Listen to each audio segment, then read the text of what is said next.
Europe 1. Le journal de 7h sur Europe 1, Christophe Lamar. Bonjour Christophe. Bonjour Dimitri, bonjour à tous. Même en rang serré, une tête finit toujours par dépasser. Difficile pour le gouvernement d'afficher un front uni sur le dossier algérien. Sur Europe 1 hier soir, la ministre Aurore Bergé a regretté la présence de son collègue Jean-Noël Barrot à la Grande Mosquée de Paris pour la cérémonie de rupture du jeûne. Le patron du Quai d'Orsay, soucieux de jouer les diplomates en pleine tempête. Reportage Alexandre Chauveau. Attablé entre autres au milieu d'une vingtaine d'ambassadeurs dans un des salons de la Grande Mosquée de Paris, Jean-Noël Barrot rompt le jeûne, comme c'est de coutume chez les musulmans, par une date et un verre de lait. Le patron du Quai d'Orsay met ensuite les pieds dans le plat et n'esquive pas les tensions en cours avec l'Algérie. Les tensions actuelles, dont nous ne sommes pas à l'origine et qui ont connu hier un nouveau développement problématique, ne sont dans l'intérêt de personne. Nous voulons les résoudre, avec respect bien sûr, mais avec exigence et sans faiblesse, sans rien céder sur les intérêts des Français qui sont notre boussole. Une mise au point face à Chemseddine Hafiz, le recteur proche du régime algérien et qui revendique être, je cite, une passerelle vertueuse entre les deux pays. Dans ce climat de graves tensions que nous connaissons, la Grande Mosquée de Paris garde toute sa sérénité et entend continuer sur le chemin de l'apaisement et de l'espoir d'une relation vertueuse entre la France et l'Algérie. L'Iftar est placé sous le signe de la fraternité comme une parenthèse de diplomatie alors que la confiance entre Paris et Alger semble très largement entamée. Un reportage Alexandre Chauveau du service politique d'Europe 1. Un peu plus tôt, le Premier ministre a dû recadrer ses troupes concernant le port du voile dans le sport. Interdiction déjà en place dans certaines fédérations en attendant l'adoption définitive de la loi interdisant le voile dans les compétitions sportives. Texte adopté au Sénat le mois dernier, soutenu par François Bayrou. Depuis, son gouvernement se déchire sur le sujet. Alexis de la Fontaine, l'opposition en profite pour s'engouffrer dans la brèche. Oui, l'occasion était trop belle pour que le Rassemblement national la laisse passer. Lors des questions au gouvernement, le député Julien Audoul a pointé du doigt la cacophonie gouvernementale. 4 ministres, 2 discours, 0 ligne politique. Pendant que votre gouvernement affiche ses divisions, l'islam politique avance sans opposition avec le soutien et la complicité de la France insoumise. Pour les Républicains, à l'origine de cette proposition de loi, c'est même une ligne rouge. Il faut interdire le voile dans les compétitions sportives. Après avoir été recadré par François Bayrou, le gouvernement est maintenant aligné selon la ministre de l'Égalité homme-femme, Aurore Bergé. Il n'y a qu'une seule ligne au sein du gouvernement, c'est celle portée par le Premier ministre. Et cette ligne, elle est très claire.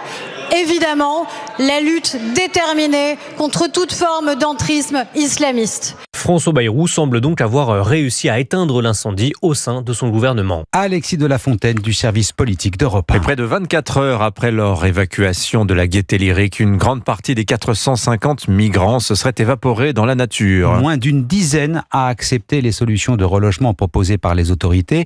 Intervention des forces de l'ordre dans la confusion et sous tension. Hier, plusieurs militants de la gauche radicale ont tenté d'entraver leur action.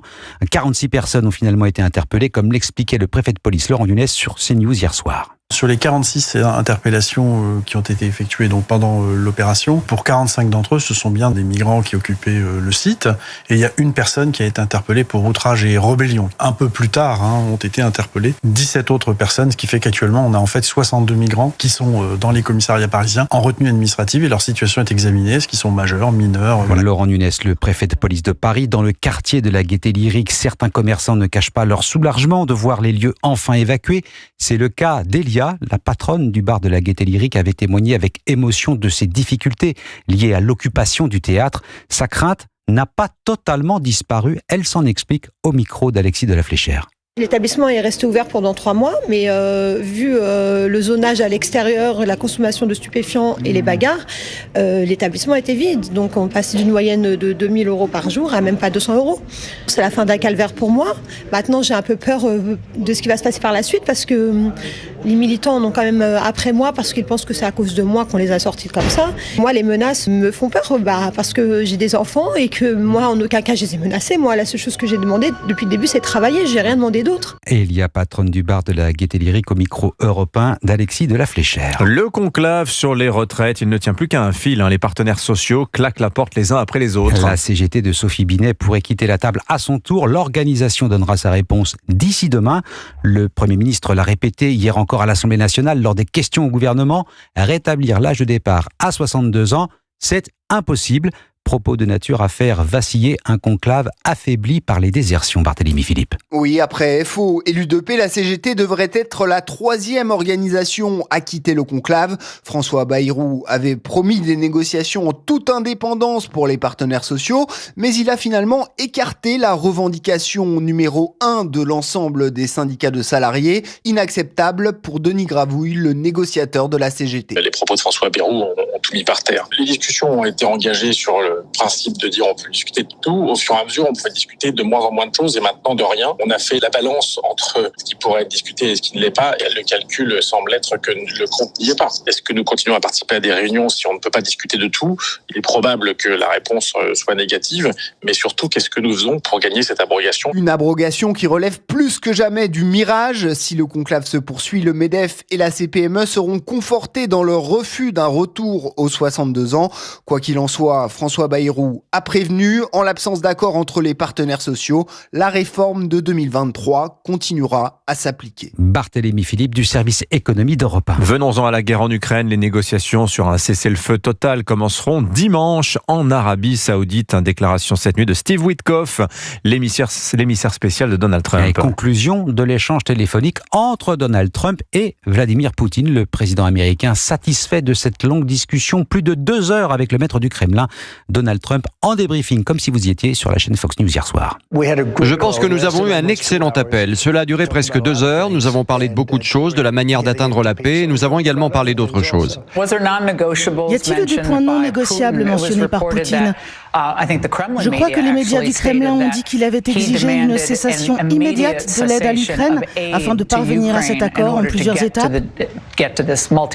Non, il ne l'a pas fait. Nous n'avons pas parlé de l'aide. Nous avons parlé de beaucoup de choses, mais l'aide n'a jamais été abordée. Donald Trump sur Fox News hier soir. D'ici dimanche, la Russie s'engage sur un cessez-le-feu très partiel. Pas de frappe sur les infrastructures énergétiques ni sur les navires qui croisent en mer Noire. Cela ne l'empêche pas de continuer à nous bombarder, réplique Volodymyr Zelensky. C'est ce qui s'est produit cette nuit, affirme le président ukrainien, dubitatif sur les intentions réelles de Moscou. Au Moyen-Orient, Israël promet de nouvelles frappes meurtrières sur Gaza. Ce n'est que le début, prévient Benjamin Netanyahou, le premier ministre israélien déterminé à obtenir la libération des otages aux mains du Hamas. Enfin, stupeur et tremblement de terre hier soir à Nice. Un séisme de magnitude 4,1 a fait trembler la Cité des Anges et au-delà toute la Côte d'Azur. Plusieurs répliques ont suivi cette première secousse sans faire de dégâts ni de blessés. Merci beaucoup Christophe Lamar, c'était votre journal. Il est 7h08 sur Europe 1 à suivre l'édito éco. On va parler immigration de travail avec Olivier Babot. Certains estiment qu'il faut l'intensifier pour combler nos pénuries de main-d'œuvre. Et il n'est pas très convaincu, Olivier. Il nous expliquera pourquoi dans 10 minutes.